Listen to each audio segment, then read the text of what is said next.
Good morning guys. आज आहे 6 जून 2025 आणि मी आत्ता मॉर्निंगला मी बोलतो मी कशासाठी आलेलो आहे तर ॲक्च्युली मी सनराईज बघण्यासाठी आलेलो आहे मातंग हिलच्या इकडे. तर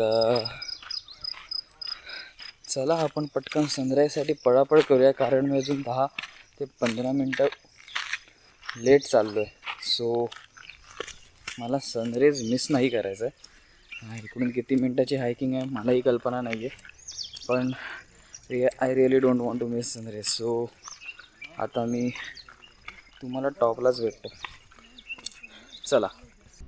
थकलो पण नजारा बघा. आता सगळं ॲक्च्युली भरून आलं आहे, त्याच्यामुळे डाऊट आहे की सनराईज बघायला मिळणार आहे की नाही. पण ते फक्त एवढंच बघा. आणि हे किती कूल दिसतंय. तिकडे पण बघा ना, एक छोटंसं मंदिर दिसतंय दगडावरती, एवढंसं दिसतंय इकडं. मग बोलतो ना आपण ठीक, एवढं थकून आलो आहे खरा, पण इट्स टोटली वर्थ इट की येणं एवढ्या वरती, कारण थंड हवा आहे, खूप छान वाटतंय.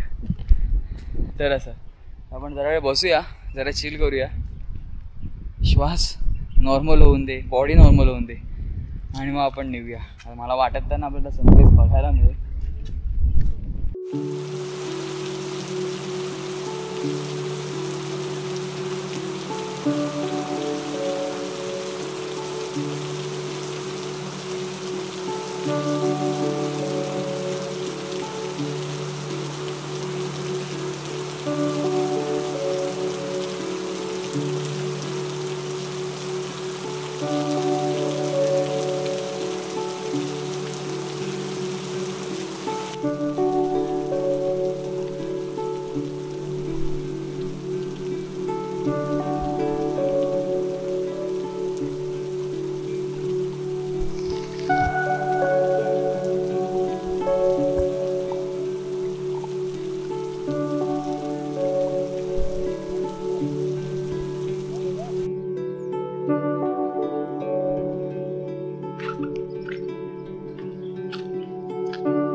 ऊन बघा आता.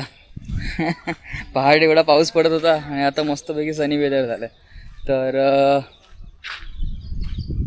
आपण जात आहोत लोटस महलच्या इकडे. तर चला आपली जर्नी चालू करूया. पण इकडे लोटस महलमध्ये एक प्रॉब्लेम आहे की व्हिडिओग्राफी नाही करू शकत. तुम्ही फोटो काढू शकतात आणि एंट्री फी आहे आय गेस 40 समथिंग काहीतरी असेल. ती बघूया आपण केवढी आहे ती. तर चला तिथपर्यंत तुम्हाला वे दाखवतो मी. हे बघा, हे आहे लोटस महल, हम्पीच्या राजप्रसादांपैकी एक अत्यंत आकर्षक आणि अनोखा वास्तुशिल्प नमुना. या इमारतीचं वैशिष्ट्य म्हणजे याचं कमळासारख्या फुलासारखी रचना, ज्यामुळे याला लोटस महल असं नाव मिळालं. याचं बांधकाम इस्लामिक आणि द्राविड शैलीचा सुंदर संगम आहे. सुबक कमानी, नाजूक कोरीवकाम आणि दगडांवरील बारीक नक्षी यामुळे येथे उभे राहून इतिहास जिवंत वाटतो. पूर्वी हे महल राजघराण्यांच्या स्त्रियांसाठी, विशेषतः राणींसाठी वापरलं जायचं. इथे शांतता होती, सौंदर्य होतं आणि एक वेगळी शान होती. उन्हापासून संरक्षण देण्यासाठी हवेचा वापर करणारी ही रचना शतकांपूर्वीची वास्तुशास्त्रातील कलाकृती आहे. आजही लोटस महल पाहताना वाटतं इतक्या शतकांपूर्वी इतकं सुंदर आणि विज्ञानधारित बांधकाम कसं केलं असेल. हेच आहे हम्पीचे सौंदर्य, इतिहासात हरवलेलं पण मनात कोरलं गेलेलं. आता आपण पोचलेलो आहोत हजार रामचंद्र मंदिर. इकडे ह्याला नाव हजार रामचंद्र मंदिर ह्याच्यासाठी ठेवलेलं आहे की लाईक इकडे रामाचे काय बोलतो आपण मूर्ती किंवा रामाची कलाकृती किंवा जे कार्विंग केलेलं आहे ना भगवान श्रीरामांचं, ते खूप प्रमाणात केलेलं आहे. म्हणून ह्याला नाव असं ठेवण्यात आलेलं आहे की हजार रामचंद्र मंदिर. आणि तुम्ही बघू शकतात इकडे इन्फॉर्मेशन देखील दिलेली आहे. असं हे काय ते मंदिर आहे दिसतंय. आणि तुम्ही उजव्या बाजूला बघतील ना, तिकडे देखील कार्विंग खूप मोठ्या प्रमाणात केलेली आहे. हे बघा, हे कुठे दिसेल एवढं सगळं बघायला. तर चला आपण आतमध्ये जाऊन मंदिर बघूया आणि तुम्हालाही दाखवतो. हे आहे हजार राम मंदिर. हम्पीचं एक अतिशय सुंदर आणि ऐतिहासिक मंदिर, ज्याचं प्रत्येक भिंतीवरती कोरलेलं आहे एक महाकाव्य. या मंदिराचं नाव हजार राम मंदिर असं पडलं कारण याच्या भिंतीवरती रामायणाच्या हजारो दृश्यांचे कोरीव चित्रण आहेत. प्रत्येक नक्षी, प्रत्येक शिल्प रामायणातल्या कथा सांगते, अगदी बालपणापासून ते रावणवधापर्यंत. हे फक्त मंदिर धार्मिक नाही तर एक दृश्यात्मक ग्रंथ आहे, दगडांमध्ये कोरलेले रामायण. हे राजघराण्याचं खास मंदिर होतं, जिथे केवळ राजे आणि त्यांच्या कुटुंबियांना पूजा करण्याची परवानगी होती. त्यामुळे येथे एक वेगळी शांतता आणि दिव्यता जाणवते. मंदिरातल्या कोरीव कामात ज्या प्रकारे हत्ती, घोडे, युद्धदृश्य आणि राजकीय मिरवणुकीचे देखावे कोरले आहेत, ते पाहून आजही आपल्याला त्या काळाचा थरार अनुभवायला मिळतो.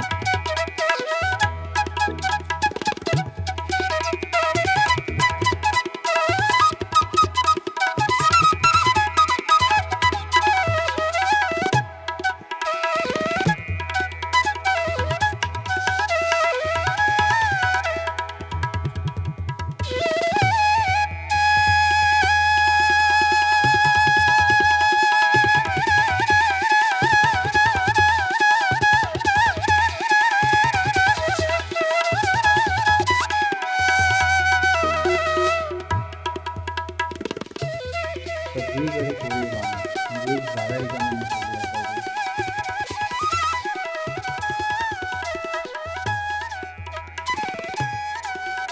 खूपच सुंदर.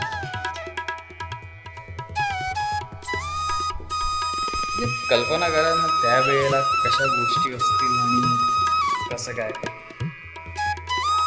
खूपच वेगळाच एक्सपिरियन्स देऊन जातो हा.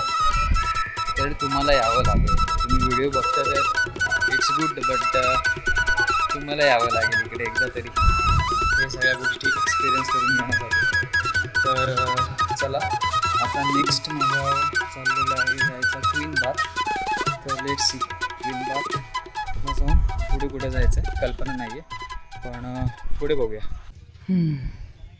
ओके, तर हे एक शिलाद्वार आहे, तुम्ही बघू शकता. हा दरवाजा पूर्ण दगडामध्ये कोरलेला आहे. सही ना. माहिती पण दिलेली आहे, एवढी माहिती नाही, फक्त नाव दिलेलं आहे, पण हे अख्खं दगडामध्ये कोरला आहे हा दरवाजा बघायला गेला तर. तुम्हाला समोर दिसतं आहे हा आहे महानवमी डिब्बा. याला दशहरा डिब्बा पण म्हणतात, कारण युजली असं बघायला गेलं तर हे महानवमी किंवा दशहरामध्ये उत्सव व्हायचा, तर त्यासाठी आपले राजे महाराजे इकडे जे होते, जे इकडे बसायचे ह्याच्यावरती आणि तो उत्सव किंवा कार्यक्रम बघायचे, म्हणून ह्याचं नाव असं महानवमी किंवा दशहरा डिब्बा असा ठेवण्यात आलेला आहे. आणि चला जरा वरती जाऊया आणि बघूया. आणि इकडे बघायला गेलं तर इकडे खूप काही गोष्टी परत कोरल्या गेलेल्या आहेत. मग ते नर्तिका होऊन दे किंवा लढाई, शिकार अँड ऑल तुम्हाला दिसतील बघा. हे बघा, हत्ती, उंट, घोडेस्वार आणि सगळं. चला आपण टॉपवरती जाऊया. हे बघा, आवाज मे बी माहीत नाही येणार आहे की नाही येणार, वारा खूप वाहतोय, पण या बघा 360 व्ह्यू तुम्हाला दाखवतो. तर इकडे असे राजा बसायचे आणि कार्यक्रम जो काय मे बी समोर होत असणार ते बघायचे. ओके, तर आता आपण पुष्करणीच्या जवळ पोचत आहोत. तर अजून जरा जवळ जातो आणि तुम्हाला दाखवतो. आता पाण्याची लेवल केवढी आहे मला कल्पना नाही आहे, तर बघूया. चला. ओके, पाणी एवढं तरी नाही, पण हे बघा दिसतं तुम्हाला. ही पायऱ्या बघा कशा बनवलेल्या आहेत.